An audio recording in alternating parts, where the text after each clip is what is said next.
Hello, we are talking to the BTMA principals. So just want to understand that this coalition obviously have some impact in the long term.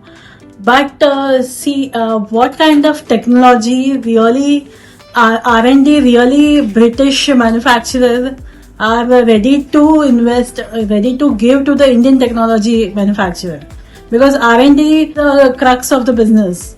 So, what is your take? Are a British manufacturers really want to share their R&D to the Indian manufacturer?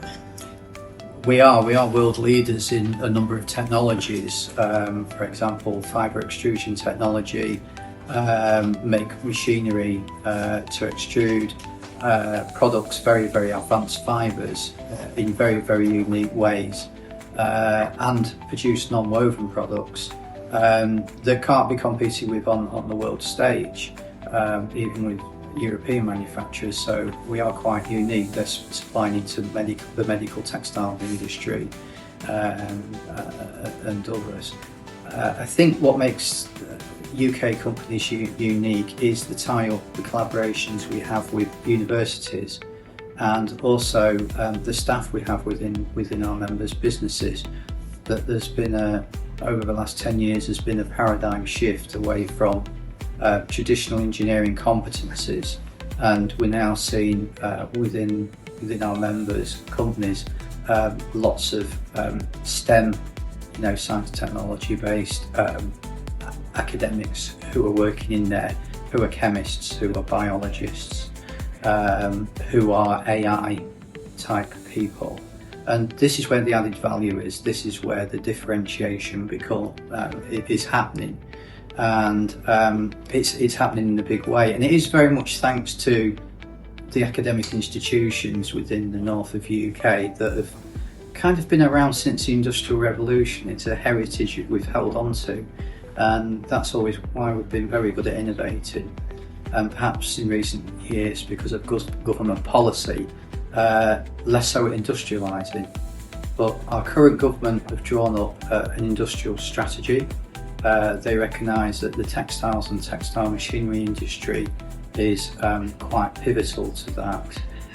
As you've heard today from the Department of Business and Trade from the UK, that they are now very committed to supporting the trade, bilateral trade between the UK and India. So everything's becoming aligned for the first time in perhaps a generation, and so we're excited about that. Yeah. We really are. Correct, because the coalition is the technology transfer, correct? It's more than a technology transfer. It's an enabler of many interested parties as well. It's not just about the technology, it's about the leadership, the thought management behind it, the whole decision-making process that we have to go through. And that takes a number of different disciplines. It's more than the BTMA can achieve on its own. It's more than just the manufacturers can achieve on their own. We need the government, we need academia, we need specialist advice in sustainability, in policy. And the coalition aims to bring that all together. And it's about doing, it's not about just talking about it. So we will be judged on our outcomes. And we're excited about that, because I think there's been too much talking in the last few years. And we're excited to actually today start making it happen, start forging them relationships, getting the message out there and saying, come and talk to us. I think we've got an opportunity here. And I think it's a wonderful opportunity for growth, both nations. Okay, so the last question is, as you said, as somebody said, that British machinery was there earlier, but now the Germans and the European machinery is more dominating in the Indian market.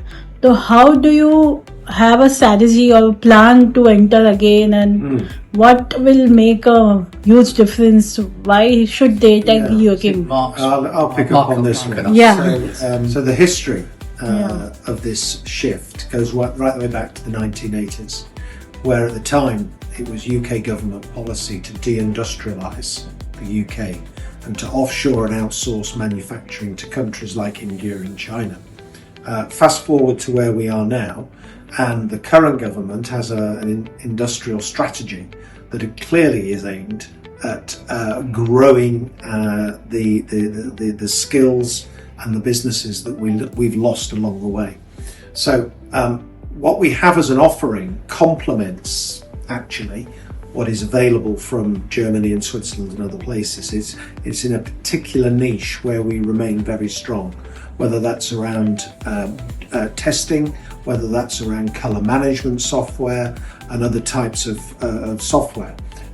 We have a niche that is not only quite unique, but also complements very well some of the challenges that the market here is facing. Okay, so you're feeling hopeful that you will increase the share and the niche you are targeting. With the changing government policy and the free trade agreement been ratified, and where we're seeing the biggest potential growth within the Indian market, I think it's a once in a generation reset, as I said in my speech, and we need to act now. Now we've got to have the first mover advantage on that, and we can do that because we see that our member companies are perfectly aligned to be able to deliver that solution for India. Okay, thank you so much. You're welcome. Yes. Thank you. Thank you. Thank you.